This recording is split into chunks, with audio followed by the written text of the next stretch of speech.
ಕಲಬುರಗಿ ನಗರದ ಎಸ್ಪಿ ಕಚೇರಿ ಸಮೀಪದ ಸರ್ಕಾರಿ ಪದವಿ ಪೂರ್ವ ಬಾಲಕಿಯರ ಕಾಲೇಜಿನಲ್ಲಿ ತರಗತಿ ನಡೆಯುತ್ತಿದ್ದ ವೇಳೆ ಮೇಲ್ಛಾವಣಿ ಸಿಮೆಂಟ್ ಪದರು ಏಕಾಏಕಿ ಕುಸಿದು ಬಿದ್ದ ಘಟನೆ ನಡೆದಿದೆ. ಪ್ರಥಮ ಪಿಯುಸಿ ಕಾಮರ್ಸ್ ತರಗತಿಯಲ್ಲಿ 80ಕ್ಕೂ ಹೆಚ್ಚು ಜನ ವಿದ್ಯಾರ್ಥಿನಿಯರು ಇರುವ ತರಗತಿಯಲ್ಲಿ ಏಕಾಏಕಿ ಮೇಲ್ಛಾವಣಿ ಸಿಮೆಂಟ್ ಪದರು ಕಳಚಿ ವಿದ್ಯಾರ್ಥಿನಿಯರ ಮೇಲೆ ಬಿದ್ದಿದೆ.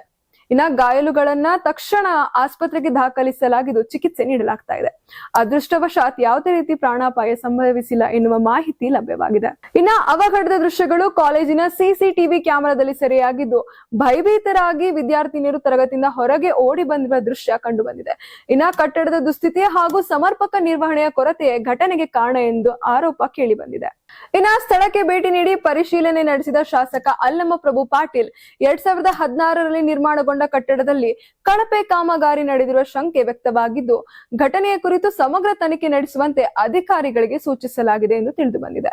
ಇನ್ನ ಈ ಘಟನೆ ಸರ್ಕಾರಿ ಶಿಕ್ಷಣ ಸಂಸ್ಥೆಗಳ ಕಟ್ಟಡಗಳ ಸುರಕ್ಷತೆ ಕುರಿತು ಮತ್ತೆ ಪ್ರಶ್ನೆಗಳನ್ನು ಹುಟ್ಟುಹಾಕಿದ್ದು ಜಿಲ್ಲಾಡಳಿತ ಮತ್ತು ಶಿಕ್ಷಣ ಇಲಾಖೆ ಸೂಕ್ತ ಕ್ರಮ ಕೈಗೊಳ್ಳುವಂತೆ ಸಾರ್ವಜನಿಕರು ಆಗ್ರಹಿಸಿದ್ದಾರೆ. ಒಟ್ಟಾರೆಯಾಗಿ ದೊಡ್ಡ ಅನಾಹುತವೊಂದು ತಪ್ಪಿ ಕೂದಲೆಳೆಯ ಅಂತರದಲ್ಲಿ ಗಂಡಾಂತರ ತಪ್ಪಿದಂತಾಗಿದೆ. ಹುಡುಗಿ ಬಡದದ್ರಿ ಸರ್, ನಮ್ಮ ಹುಡುಗಿಗೆ ಸ್ಕೂಲಿಗೆ ಕಳಿಸಿದೇವ್ರಿ ಮುಂಜಾನೆ. ಮತ್ತು ಟೊಂಕ ಬಡದ್ರಿ ಸರ್, ಮ್ಯಾಲಿನ ಛತ್ತು ಬಿದ್ದದಂತ್ರಿ ಸರ್. ಹಿಂಗೆ ಗೌರ್ಮೆಂಟ್ ಸ್ಕೂಲ್ನಾಗ ನಾವು ಗರೀಬವ್ರಿ, ನಾವು ಬಡವರು. ಮ್ಯಾಲಿನ ಬಿದ್ದರಂದ್ರೆ ಏನು ಮಾಡ್ಬೇಕ್ರಿ ಸರ್ ನಾವು? ಇಲ್ಲಿ ಟೊಂಕ ಬಡದದ್ರಿ, ಕೈಗೆ ಬಡದದ್ರಿ ಸರ್. ಇನ್ನು ಚಲೋ ಸ್ಕೂಲ್ ಇದು ಮಾಡ್ಬೇಕಲ್ರಿ ಸರ್ ಅವರು. ಹಿಂಗೆ ಟೊಂಕಾಗಿ ಎಲ್ಲಿಯರಿ ಬಡ್ದಾರ ಎಲ್ಲಿ ಸತ್ತಾರಂದ್ರೆ ಏನು ಮಾಡಿದ್ರಿ ನಾವು? ಬಡವ್ರು ಮಂದಿರಿ ನಾವು. ಬಸ್ಲಿಂದ ಗೌರ್ಮೆಂಟ್ ಬಸ್ಲಿಂದ ಬಂದು ಕೇಸಿ ಸ್ಕೂಲಿಗೆ ಬಂದು ಕುಂತಿಲ್ರಿ. ಅಲ್ಲಿ ಅವ್ರ ಬಾಬಾರ್ನು ಇಲ್ರಿ, ಬೆಂಗ್ಳೂರಿಗೆ ಹೋಗ್ಯಾರ.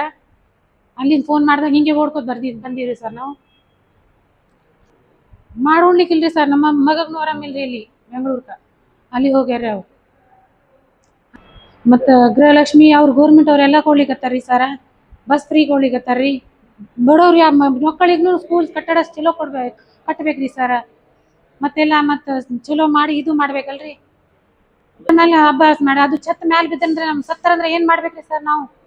ಚಲೋ ಸ್ಕೂಲ್ ಕಟ್ಟಿಸ್ಬೇಕ್ರಿ, ಹೊಸದು ಸ್ಕೂಲ್ ಕಟ್ಟಿಸ್ಕೇಸಿ ಇದು ಮಾಡ್ಬೇಕಲ್ರಿ ಸರ್. ಏನಾರೇ ಮಾಡ್ಬೇಕಲ್ಲಾಗ್ರಿ ಸರ್. ಮತ್ತು ಸ್ಕೂಲರೇ ಚಲೋ ಮಾಡ್ಬೇಕಲ್ರಿ, ಗೌರ್ಮೆಂಟ್ ಸ್ಕೂಲ್. ಅವ್ರೆಲ್ಲರೂ ಹೇಳ್ಬೇಕ್ರಿ ಸರ್. ಅವರು ಹಿಂಗೆ ಸತ್ತಾರಂದ್ರೆ 100 ಮಂದಿ ಇರಾರಂತ್ರಿ ಆ ಸ್ಕೂಲ್ನಾಗ. ಅದು ಎಲ್ಲ ಬಿದ್ದರಂದ್ರೆ ಏನು ಮಾಡ್ಬೇಕ್ರಿ ಸರ್? ನಮ್ಮ ಕಾಲೇಜಲ್ಲಿ ಯಾವುದೇ ರೀತಿಯಾದಂಥ ಮಕ್ಕಳಿಗೆ ಅನಾಹುತವಾಗಿಲ್ಲ, ಸ್ವಲ್ಪ ಮಟ್ಟಿಗೆ ಪೆಟ್ಟಾಗಿದೆ. ಅದಕ್ಕೋಸ್ಕರ ಅಲ್ಲಂ ಪ್ರಭು ಪಾಟೀಲ್ ಎಲ್ಲ ವಿದ್ಯಾರ್ಥಿಗಳಿಗೆ ಬಂದು ಭೇಟಿಯಾಗಿದ್ದಾರೆ. ಸೀರಿಯಸ್ ಅಂತ ಯಾವುದು ಏನಿಲ್ಲ. ಅಲ್ಲಲ್ಲಿ ಒಂದು ಹುಡುಗಿಗೆ ಸ್ವಲ್ಪ ಸ್ಕ್ರ್ಯಾಚ್ ಆಗಿದೆ, ಒಂದು ಹುಡುಗಿಗೆ 2 ಟಾಕಿ ಬಿದ್ದಿದೆ.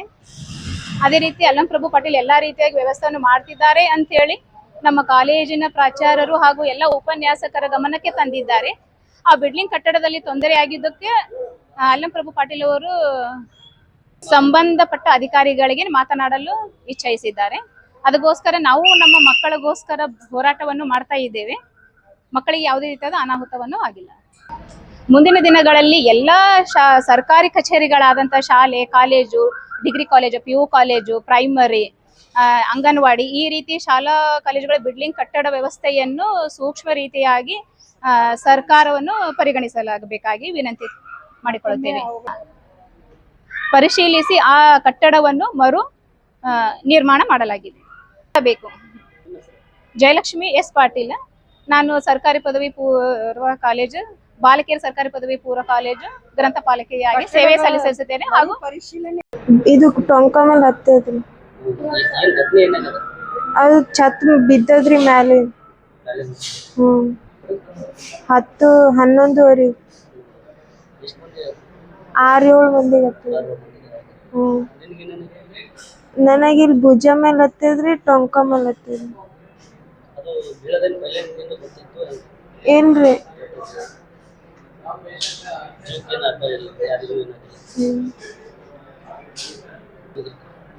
ಟೀಚರ್ಸ್ ಏನು ಅಂದಿರ್ರಿ. ಅವ್ರಿಗೆ ಲೆಕ್ಚರ್ ಮಾಡ್ಲತ್ತೀರಿ, ಅವ್ರ ಪಾಠ ಹೇಳತ್ತೀರಿ. ಹ್ಞೂ ರೀ, ನಾವ್ ನೋಡಿಲ್ ಮ್ಯಾಗ ಒಮ್ಮೆ ಇಟ್ಟು ದಪ್ಪದ ಇಟ್ಟು ದೊಡ್ಡ ಛತ್ ಕಿತ್ತು ಬಿದ್ದದ್ರಿ ನಮ್ಮ ಮ್ಯಾಲ. ಗೊತ್ತಿಲ್ರಿ ಸರ್ ಅಟ್. ಹ್ಞೂ ರೀ, ಫಸ್ಟ್ ಇಯರ್ ಬಂದ್ 3 ದಿವಸ ಐತ್ರಿ ನಾ ಬಂದಿದ್ದು. ಹ್ಞೂ, ಖಣದಾಳ್ ರೀ ಖಣದಾಳ್ ಸ್ನೇಹ ಕಾಶಿನಾಥ ಸುಧಾ ಸರ್ ನೇಮ್ ರಾಠೋಡ್